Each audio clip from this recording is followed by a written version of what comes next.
Assalamualaikum warahmatullahi wabarakatuh. Selamat pagi anak-anak. Gimana kabarnya hari ini? Saya harap kalian sehat selalu ya. Pada pertemuan pagi ini kita akan membahas tentang ciri-ciri makhluk hidup. Masih ingat pada pertemuan kemarin sedikit tentang perbedaan makhluk hidup dan tak hidup. Ciri-ciri makhluk hidup. Pada pertemuan pagi ini kita akan mempelajari ciri-ciri makhluk hidup, yaitu tujuannya siswa dapat menjelaskan dan mengerti tentang makhluk hidup dan benda tak hidup. Siswa dapat memberi contoh makhluk hidup dan tidak hidup dalam kehidupan sehari-hari.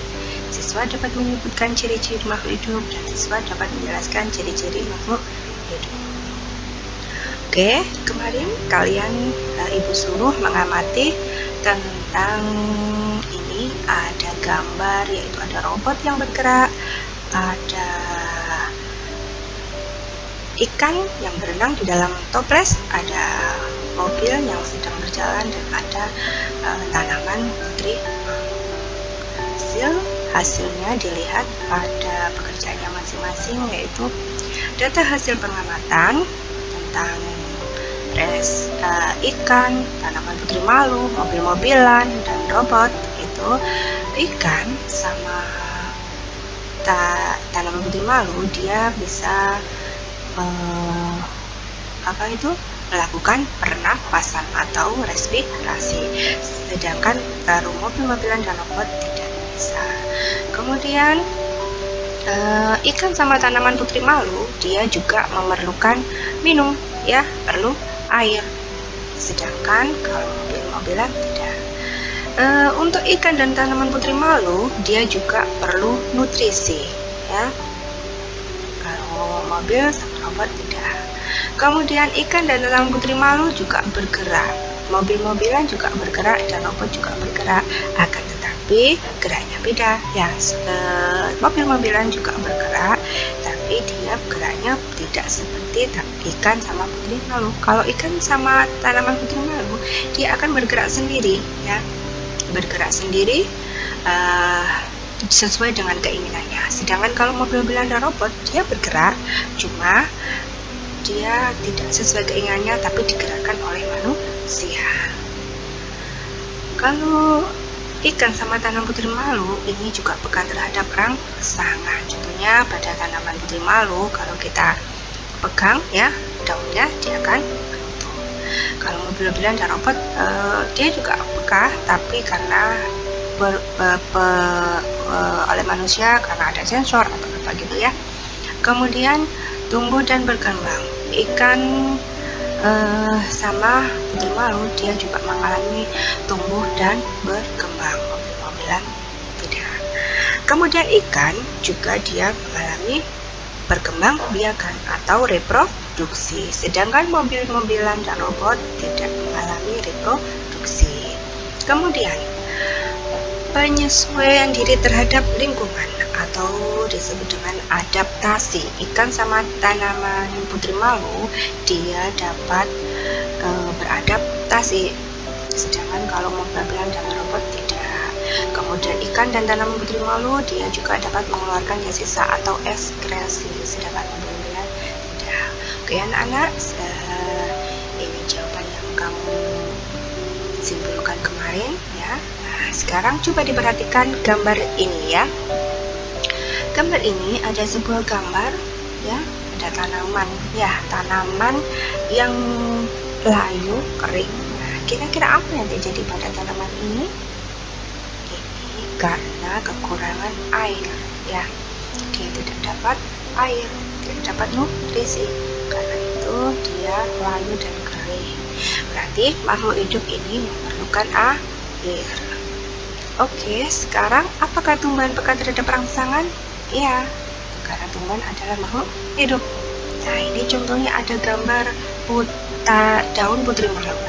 Dia sebelum disentuh, dia membuka daunnya, akan tetapi setelah disentuh, daunnya membentuk, berarti dia peka terhadap rangsangan. Nah, ini ada sebuah tanaman yang potnya ya, terjungkir ya. Nah, ini dia karena pekat terhadap rangsangan, dia tetap ini berdiri. Kemudian ini ada sebuah peristiwa, ini namanya proses metamorfosis ya, pada katak dan pada kupu-kupu. Ini juga ciri makhluk hidup, yaitu tumbuh dan berkembang. Jadi katak sama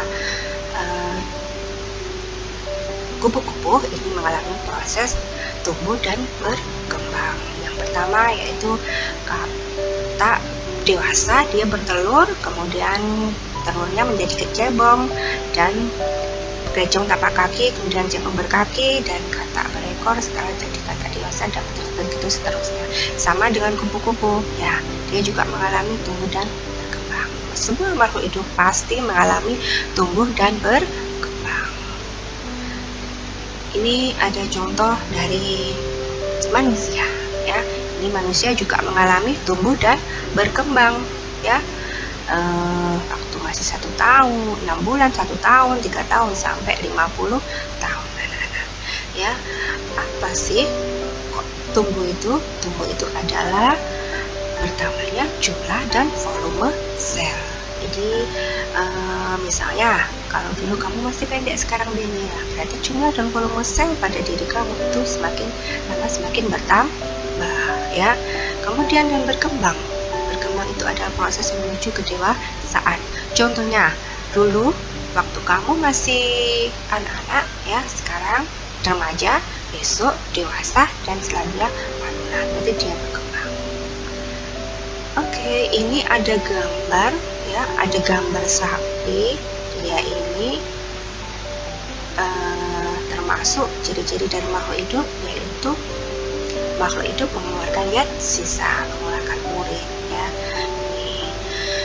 Kemudian ciri yang berikutnya, akibatnya bila makhluk hidup tidak dapat menyesuaikan diri dengan lingkungan, dia akan punah. Ini termasuk adaptasi. Oke anak-anak, lanjut.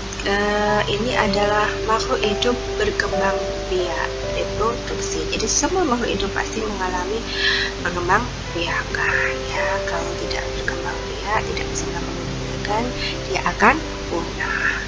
Oke, jadi kita bisa menyimpulkan semuanya, yaitu ciri-ciri makhluk hidup, yaitu bernafas atau beroksigen, respirasi, kemudian makan atau minum, memerlukan nutrisi, pekat terhadap rangsangan atau disebut dengan iritabilitas, kemudian bergerak, tumbuh dan berkembang, mengeluarkan zat sisa atau ekskresi, berkembang biak atau reproduksi, dan menyesuaikan diri terhadap lingkungan. Ini kesimpulan yang dapat kita peroleh dari pembelajaran kali ini anak-anak. Nanti apabila ada pertanyaan ya, silakan langsung via WA atau langsung SMS, telepon bisa ya. Tetap semangat anak-anak. Terima kasih atas perhatiannya. Tetap semangat dan selalu jaga kesehatan. Assalamualaikum warahmatullahi wabarakatuh.